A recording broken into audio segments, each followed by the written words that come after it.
Salam, değerli izləyicilərim. Bugün sizlərə elektroliz mövzusunu izah edəcəm. Bilirəm ki, bu mövzu kimyada biraz qarışdırılan yerlərdən biridir. İlk başlarda mənə də çox qarışıq və çətin gəlirdi. Ancaq öyrəndikdən sonra əminəm ki, görəcəksiniz ki, əslində qaydaları bildikdən sonra mövzuda heç bir çətinlik yoxdur. Videonu izlədikdən sonra mütləq rəy bildirməyi, bəyənməyi və dəstək olmağı, yəni abunə olmağı unutmayın. Başlayaq mövzunun izahına.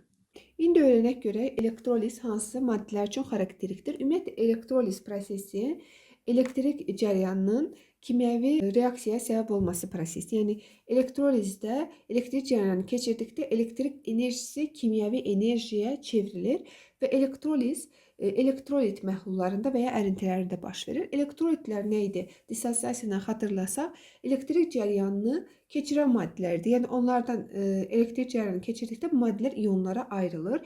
Məsələn, burada misal üçün mən xörək duzunu göstərmişəm. Xörək duzunu məsələn suya daxil etdikdə və bu sudan elektrik cərəyanı keçirdikdə bu zaman maddədə nə edir? İyonlara ayrılma prosesi baş verir. İndi burada iyonlar hansı qütblərə gedir, nə baş verir? Onu artıq elektrolizdə öyrənirik. Digər tərəfdə isə sağda elektroliz qurğusu görürük. Yəni buna elektroliz vannası da deyilir bu qaba. Burada gördüyünüz kimi iki qütbümüz var. Anodumuz və katodumuz. Anodumuz müsbət yüklüdür.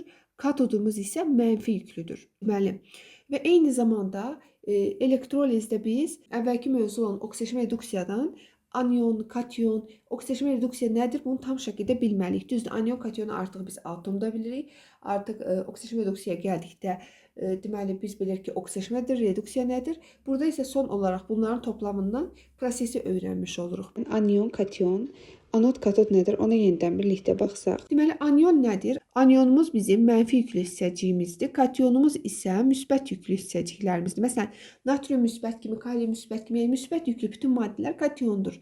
Anionlar isə mənfi yüklüdür. Məsələn, turşu qalıqlarını misal göstərə bilərik. Belə.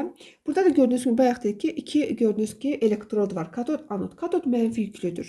Ümumiyyətlə fizikadan da bilirsiniz ki, mənfi yükdən müsbət yük neyinir? Bir-birini cəzb edir. Yəni normalda düşünə bilirsiniz ki, aha, katod, kation müsbət olmalıdır. Yox. Burada tərsinə düşünürsünüz.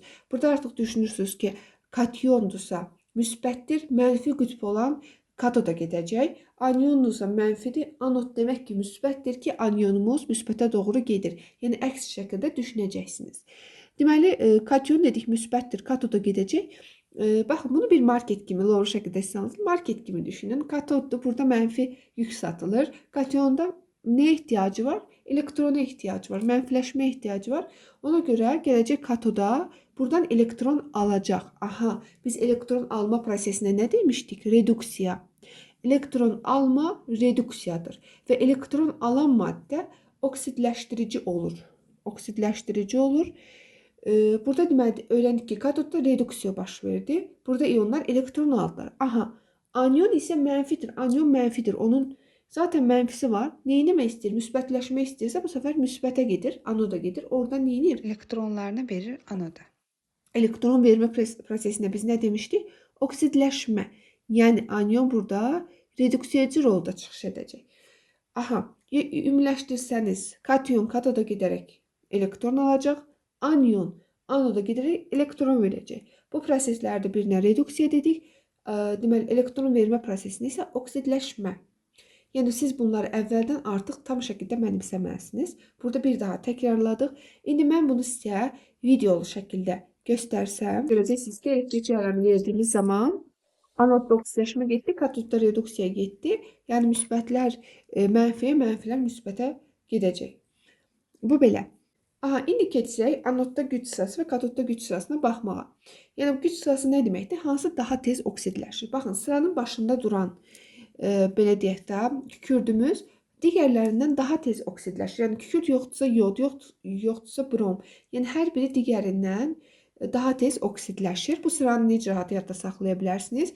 Kükürd, mən həmişə deyirdim ki, abituriyentlərə və ya müəllimlərə, kükürd halogenləri əksinə düşünün. Yəni sırada normalda belə deyək də, flor, xlor, brom, yodsa burada tərsinə düşünəcəksiniz. Yod, brom, xlor. Aha. Hidroksil, oksigenli turşular, sonunda flor. Flor bilirsiniz ki, bizim elektromənfi elementimizdir. O elektron verməyi sevmir, həmişə almağı sevir, güclüdür çünki.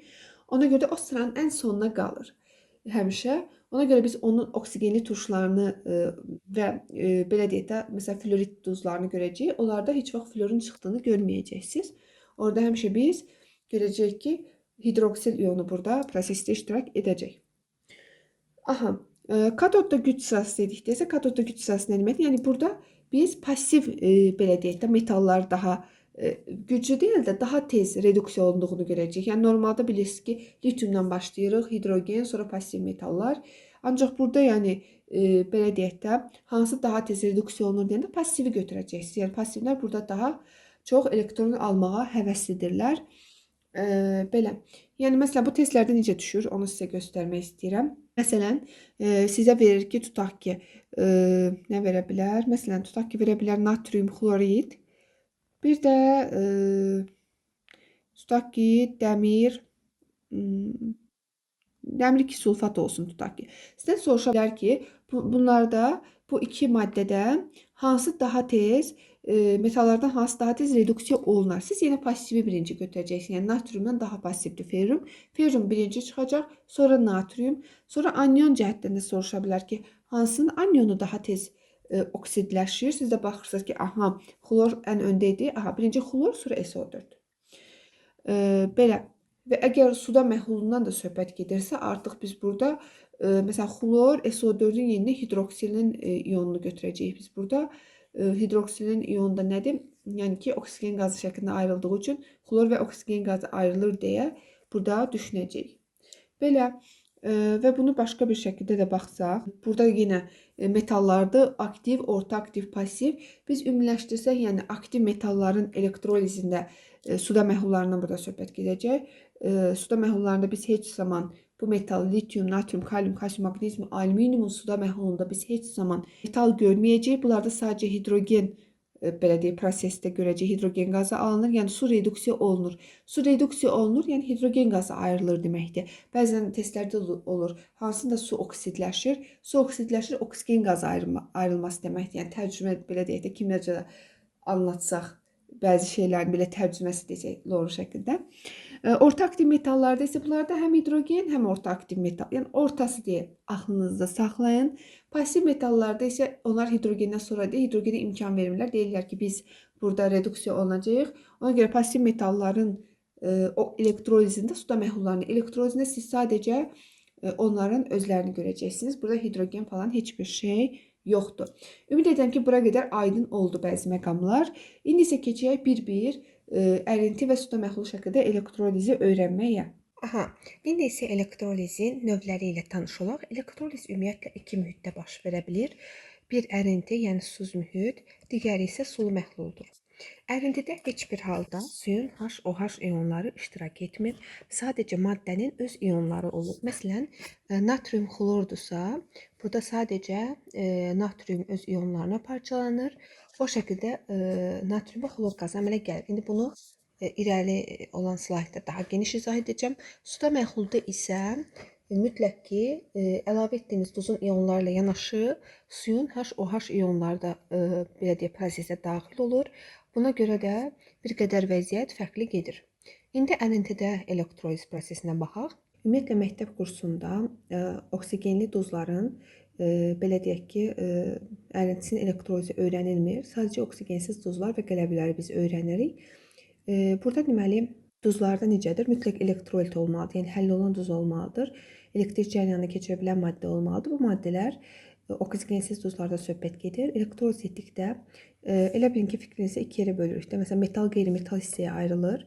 Natrium, xlorda məsələn, natrium bilirsiniz ki, ionlar necə ayrılır? Natrium müsbət, xlor mənfi şəklində ayrılır. Natrium gedir bayaq izah etdiyim kimi katoda gedir elektron alaraq natriuma, xlor elektron verərək deməli xlor qazına çevrilir nəticədə və natrium və xlor qazı əmələ gəlir. Yəni bütün istədiyiniz məsələn bu kupron xlorid üçün də keçərlidir. Digər oksigensiz istədiyiniz duz götürə bilərsiniz ki, bunlarda belə deyək ki, ərintidə sadəcə metal və qeyri-metal kimi düşünə bilərsiniz ayrılmasını. Qələvlərdə vəziyyət necədir? Qələvlərdə də əslində yenə eyni şeydir. Natrium müsbət OH mənfi ionlarına ayrılır. Sadəcə OH davamsız olduğuna görə oksigen qazı və su şəklində parçalanır və nəticədə biz qələvlərdə nə deyirik? Məsələn, metal, su və oksigen qazı hamısında. Məsələn, sizə mən misal üçün göstərə bilərəm. Onda kalsium hidroksidin əgər biz ərintisini elektroliz etsək, siz buradan nə alarsınız? Yorum hissəsinə qeyd etsəz, sevinərəm. İndi belə deyək, keçək əsas məsələyə, suda məhlulda gedən elektroliz prosesinə. Birinci qaydamıza başlayırıq. Mən burada qaydalar şəklində yazıram ki, daha rahat olsun sizin üçün. İlk öncə aktiv metallardan başlayıram bu söhbətə. Aktiv metalların birinci qaydada oksigenli duzları, qələvlər və fluorid duzları. Ümumiyyətlə, burada fluoridi istənilən fluorid duzuna aid edə bilərik. Bunlarda duz və götürdüyünüz qələvi olduğu kimi qalacaq, sadəcə su elektrolizi uğrayacaq. Yəni, misal üçün nə demək istəyirəm? Natrium sulfat götürmüsünüz, düzdür? Natrium sulfat götürmüsünüz. Onların su ilə elektrolizindən siz nə alacaqsınız? Natrium sulfat olduğu kimi qalacaq. H2O2. Sonra kalium hidroksid götürmüsünüz. Ərinti deyirəm, suda məhlulda. Kalium hidroksid H2O2. Fluorid duzu götürmüsünüz. Tak ki, kalium fluorid olsun. Suda məhlulda nə alınacaq? Bu yenə olduğu kimi qalacaq. Kalium fluorid H2O2. Birinci qaydadan nə öyrəndik? Birinci qaydada deməli aldığımız duz və ya qələvi H2, bir də O2 olacaq. Deməli, burada indi bunun açıqlamasını mən sizə biraz daha dərin versəm ki, niyə belə oldu? Keçsək növbəti hissəyə. Deməli, burada baxın, tutaq ki, biz dedik natrium sulfat, düzdürmü? Natrium sulfat elektrolizdə nə baş verir? Natrium sulfat gəldi, düşdü məhlula, ayrıldı hansı iyonlara? Natrium müsbət, SO4 2 mənfiyə. Su da var axı məhlulda. Su nəyə ayrılır? H2 neymiş? H müsbət, OH mənfiyə. Bayaq mən sizə bir qayda göstərmişdim. Anion və kationların sırası. Deməli, əvvəlcə kationlara baxsaq. Burada bir yarış kimi düşünürsünüz. Hansı daha tez katoda gedəcək? Sıra göstərmişdim və sizə demişdim ki, axırdan əvvələ kimi düşünürsünüz. Ən pasiv həmişə digərindən daha tez çıxır. Ümumiyyətlə, metaldılarsa, yəni aktiv metallarsa, biz bunların elektrolizində metalı demək olar ki, görməyəcəyik. Sadəcə hidrogen görəcəyik. Deməli, burada natriumu H mı? Hansı gedər katoda birinci? Təbii ki, H. Burada H gedəcək. H2 qazam elə gətirəcək. SO4 OH anionları yadımıza salırıq. Anionlarda hansı daha öndə yerləşirdi? Nə demişdik? Deməli, OH, sonra oksigenli turşular və fluoridi. Ona görə burada ən qabaqda olandan başlayır. Ona görə burada OH çıxacaq. O da nəyə? Oksigen qazı suya ayrıldığı üçün O2 kimi düşünürük. Su zaten var. Deməli, H2O2 natriumda sulfat olduğu kimi qaldı mı? Natrium sulfat. Yəni, səbəb budur bu prosesin belə baş verməyinə. Biraz geniş izah eləmək istədim. Burada mən sizə çalışma üçün verə bilərəm ki, yorumlarda qeyd edərsiniz. Məsələn, tutaq ki, bizə verilsə, kalium ortofosfat elektroz etsə nə alınır? Yorumlara yaza bilərsiniz. Sonra nə götürək? Sonra sizə verim tapşırıq olaraq litium hidroksid suda məhlul elektroz edilsə nə olar? Bunları yorumlarda qeyd edə bilərsiniz. İndi keçək ikinci qaydamıza. İkinci qaydamıza keçsək, burada deməli aktiv metalların bu səfər oksigensiz duzlarına keçirik. Burada bir qədər vəziyyət dəyişir. Necə dəyişir? Yəni burada artıq duz və ya digər maddə olduğu kimi qalmır. Nə alınacaq? Götürdüyünüz duz çevriləcək qələviyə. Litium klorid mi götürmüsünüz? Qələviyə çevriləcək. Sonra bu hissədən xlor qaldı axı, turşu qalığı ayrılır bəsit maddə şəklində. Bir də ki, hidrogen qazı. Çünki belə düşünün də, katodda bir şey ayrılmalı idi. Metal ayrılmır deyirik. Aktiv metallara biz heç vaxt hidrogen imkan vermir çıxsın elektroz. Nə olacaq? Hidrogen.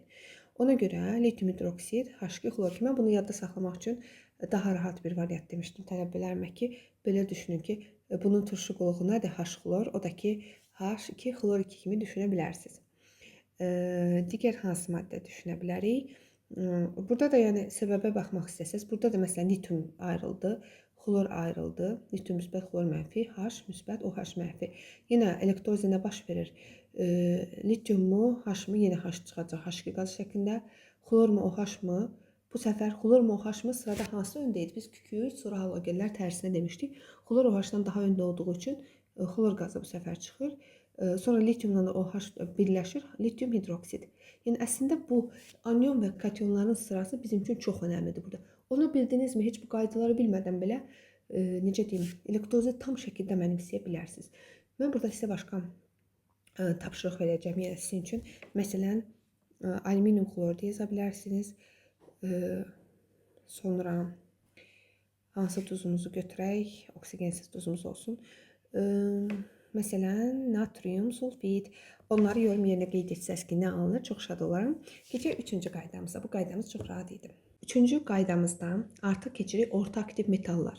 Orta aktiv metallar deyəndə həmişə aklınızda bunu saxlayın. Orta. Yəni həm əvvəlkindən bir qayda götürəcək, həm sonrakindən bir qayda götürəcək. Bunların ortası kimi olacaq.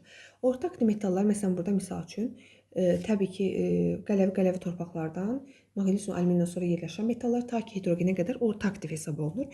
Bu metalların deməli fərq etmir artıq burada həm oksigenli, həm oksigensiz duzları. İkisinə də aiddir bu qayda. Bunlarda qayda nədir? Aşağıda qeyd etmişəm. Metalın özü ayrılacaq, hidrogen qazı ayrılacaq, oksigen qazı ayrılacaq, bir də uyğun turşu. Yəni burada orta aktiv olduğu üçün həm metalın özü ayrılır, həm hidrogen qazı ayrılır. Yəni ortası kimi düşünün. İkisi də var. Əvvəlki qayda, sonraki qaydadan.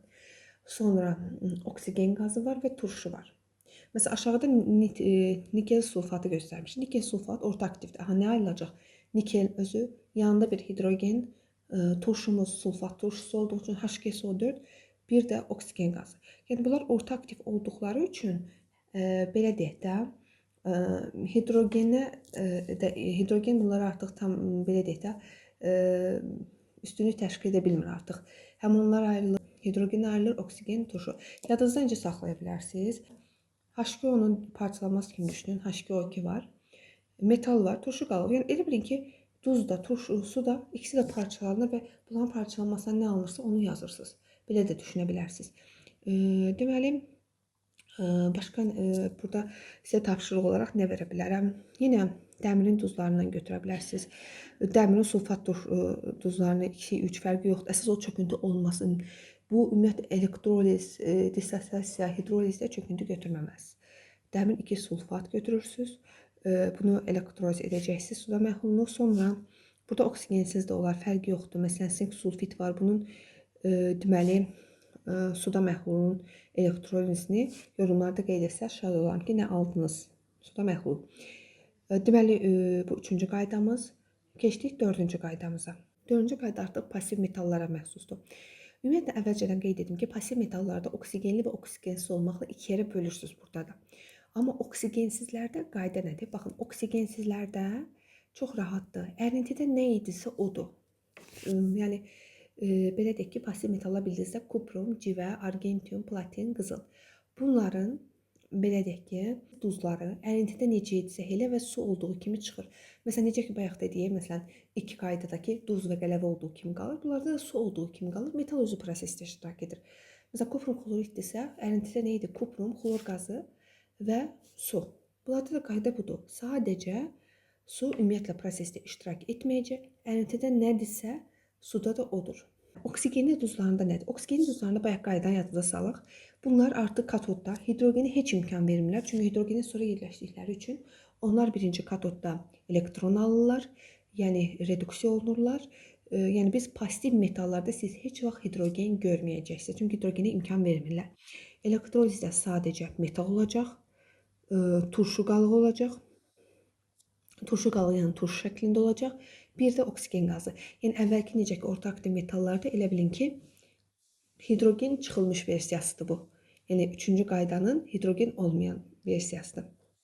Çünki burada sadəcə hidrogen yoxdur. Məsələn, kuprum sulfat gəldi. Aha, nə olacaq? Kuprum özü çıxır, imkan vermir. Oksigen özü çıxır. Bir də H2SO4. Bu şəkildə olur. Sonda deməli elektrolizdə belə bir həll ağacı var ki, ümumiləşdiririk ki, öyrəndiklərimizi ümumiləşdiririk. Deməli, nə öyrəndik? Öyrəndik ki, aktiv metaldırsa, katodda yalnız hidrogen ayrılacaq. Orta aktiv metaldırsa, həm metal, həm hidrogen görəcəyik. Pasiv metaldırsa, sadəcə metal görəcəyik. Belə. Oksigenli və oksigensizsə aktiv metallardan söhbət gedəcək. Oksigenli isə anodda yalnız oksigen qazı olacaq. Oksigensizdirsə isə halogen. İndi burada belə bir interaktiv hissə var ki, bunları siz tapırsınız yenə. Mən əvvəlcə sizdən soruşuram ki, sizcə bunlarda nə alınacaq? Sonra bunu izah eləyəcəm. Əvvəlcə özünüz beyninizdə baxın. Deməli, burada suda məhlul natrium kloriddir. Suda məhlul nə demək? Natrium klorid plus su, elektroliz, kuprum sulfatın və kalium nitratın. Əvvəlcə siz bunu videonu saxlayın, tapın. Aha, tapdınız hər halda artıq. Videonu saxladınız, tapdınız. Mən çünki videonu çox uzada bilmirəm, gözləyə bilmirəm. Siz özünüz pauza edin, tapın. İndi keçək bunun izahına. Biz nə vermişdik? Natrium klorid, kuprum sulfat, kalium nitrat. Suda məhluldusa, natrium klorid. Aha, axlıma gəlir. Bu nədir? Oksigensizdir. Aha, oksigensiz və aktiv metallıca qayda, ikinci qayda. Qələvə alacağım mən. Natrium hidroksid alacağım mən. Qeyd edeyim burada. Natrium hidroksid alacağım mən. Xlor qazı alacağım və H2. Aha, bu belə. Suda məhlul kuprum sulfatda nə alınacaq? Kuprum sulfatda baxıram. Aha, pasiv metal. Burada artıq hidrogen işi yoxdur. Kuprumun özü, sulfat turşusu və oksigen qazı. Aha. Sulu məhlulda deməli kalium nitrat deyəndə kalium nitrat oksigensiz olduğu kimi qalır. Kalium nitrat H2O2. İndi yadda saxlayır deyir. Aktiv metal gördün, hidrogen axtar. Oksigenli turşu və ya flor gördün, anodda dərhal oksigeni axtar. Pasiv metal və oksigensiz duz gördün. Suya toxunma, sadəcə duzu 2 yerə böl. Bu da sizin üçün qısa bir qaydalar. Bundan başqa, mən sizə başqa elektrolizlə bağlı nə izah edə bilərəm? Baxın, bəzən testlərdə düşür. Nə düşür? Belə bir söz var ki, bir də bunu izahlayacağım.